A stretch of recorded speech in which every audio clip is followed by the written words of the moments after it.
hindi naman po kayo talaga nakaakma doon sa posisyon na dapat sana ay naibigay doon sa talagang karapat-dapat, Mr. President. Well, Your Honor, Mr. President, according to Secretary Lopez, since the LTO will be directly under the OSEC, they will really monitor and make sure that they will function and the reforms that need to be instituted will be done.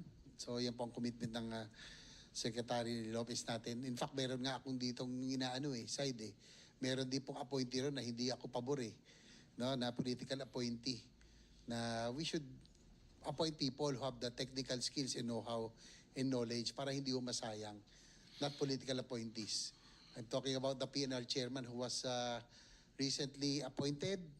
Sayang po ang ating pong PNR. Yan po ang advocacy natin, railway system.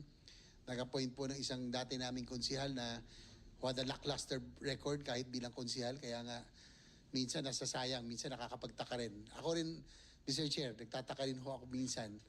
Nangihinayang po ako sa posisyon. We should be appointing people who have that capability and knowledge in position para hindi ho nasasayang. Salamat po sa sagot.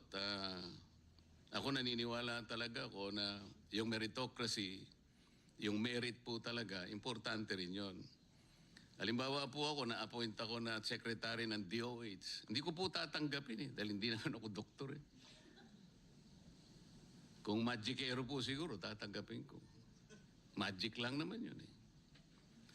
Ang ibig ko po sabihin, Mr. President, nang dahil ba kayo po ay inihatid nyo ang Pangulong Duterte sa The Hague? Ito po bang kabayaran, Mr. President? Ito po ba'y premyo? Kasi kailangan nating ma-disabuse po ang pagdududa ng mga kababayan natin. Hindi naman po kayo ang dapat na maghatid sa kanya ron eh. Tama po, Mr. President.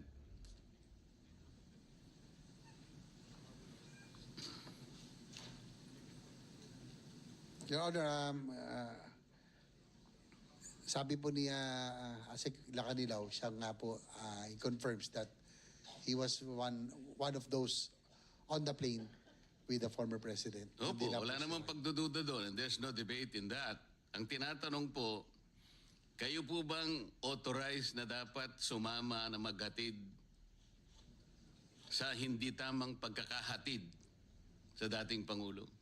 Under what authority did you accompany the former president to The Hague, Netherlands? According to kanina lao, being with the OSCE, they are on top of the Interpol po. Kaya po sila po kasama. Kaya What po do you mean kasama. they are on top of the Interpol, Mr. President?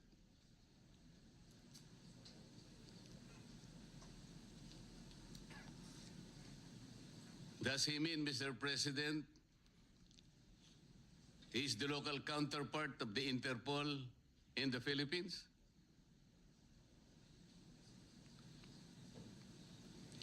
PCTC. Yung pong PCTC daw po is that's Interpol NCB Manila. Yun nga po. Yan po. The PCTC is the Philippine Center for Transnational Crimes. Opo. Kaya hindi po totoo na sinasabi niya na he is on top of transnational crimes. Kayo po ay special envoy. But the local counterpart of the Interpol is the PCTC. It should have been the executive director of the PCTC who should have accompanied the former president, even if we assume that that was regular.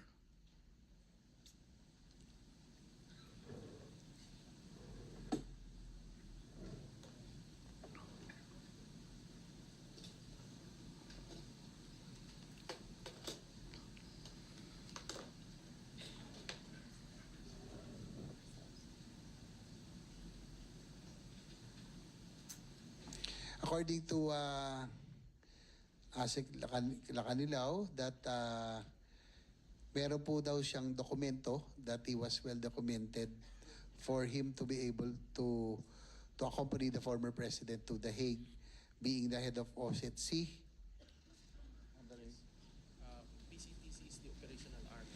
Tapos yung PCTC po is the operational arm under OSETC, Your Honor, Mr. President. So yun po yung kanyang personality or credentials for being the former president. Can you give us a copy of that document, Mr. President? According to Sikila Canilaw, it's with the Office of the President, Your Honor. Ano po? Nasa OP daw, sa Office of the President. Or the Office of the Executive Secretary. Can you get about that copy? He will try to request for a copy, Your Honor. What does the document say, Mr. President?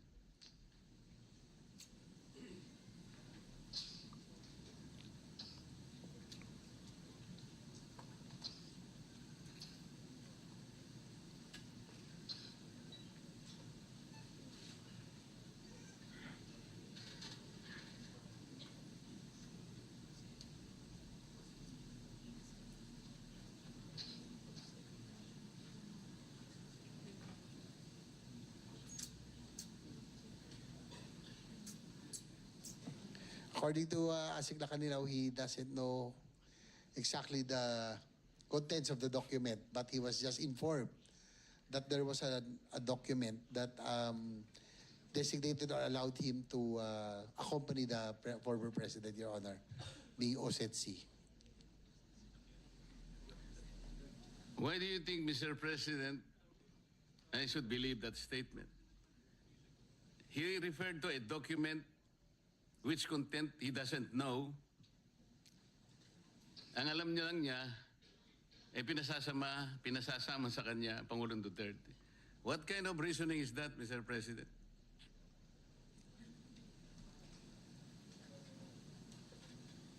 Sabihin niyo rin totoo para matapos na ako kasi sandali lang naman sana ako eh. Kung hindi lang paligoy-ligoy kayo, tapos na ako eh.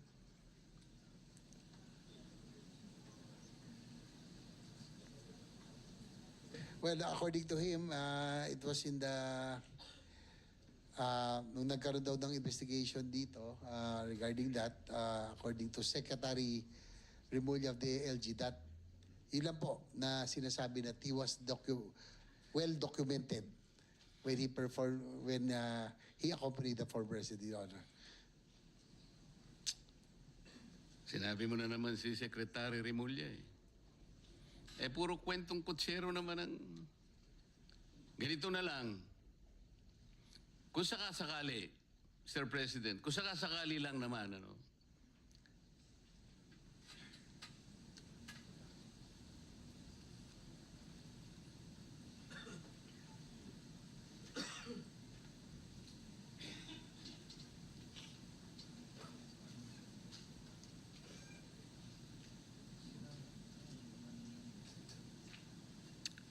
ito po kasi, tama naman yung aking suspecha, Mr. President. There was already an admission on the part of Ambassador Lacanilaw then nung nag-hearing ang isang committee in the Senate on the arrest of FPRRD, na nag-volunteer ka lang eh. Because there is no available official of PCTC, walang personnel, kaya ikaw ang nag-volunteer. There is a transcript to this effect that you just volunteered. So there is no document.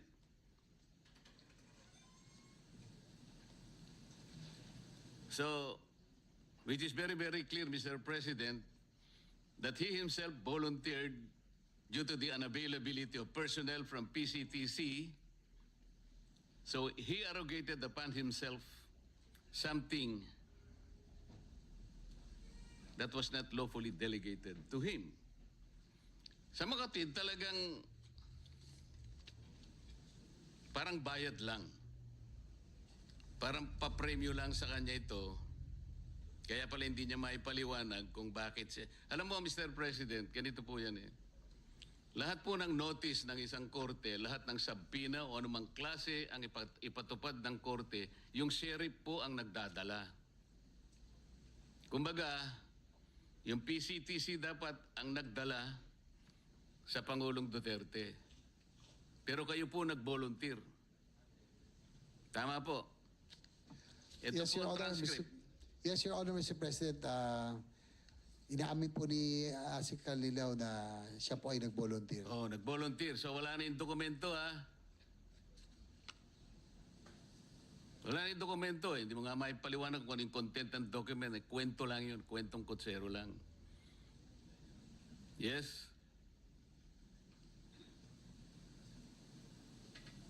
Well, sabi po kasi niya, yun daw yung nabanggit nung sa Senate hearing na he was documented. You were documented as what? Kanina dokumento yung sinasabi mo, ngayon ikaw na ang dokumento. Ano ba yun? Nung siya po ay nag-voluntaryo, kinakailangan daw mabigyan ng dokumento bago po, para po siya po ay makaalis. At So, makasama. okay. The document says that you volunteered. Kasi nasa transcript talaga ng Senate, ano eh. Yes, Your Honor. He confirms. So the last question now, since you volunteered to accompany the former president to The Hague, kahit na irregular, illegal lahat ang mga proseso, will you also volunteer kung sakasakali na babalik na ang dating Pangulo na ikaw rin ang mag-uwi sa kanya? He said that We- if there is an order for him to do so, he will volunteer to bring Paano him back. magiging voluntary yung kung ordering ka pa? Kanina nag-volunteer ka kanina. Mario Joseph naman na usapan ito. No, but, kung may order daw, siya po isusunod, Your Honor. Hindi na voluntary yun. In-orderan ka na. Mandate na yun eh. Salamat po, Mr. President. Pasensya na po at tumaba lang ng konti. Maraming salamat po, Mr. Sponsor.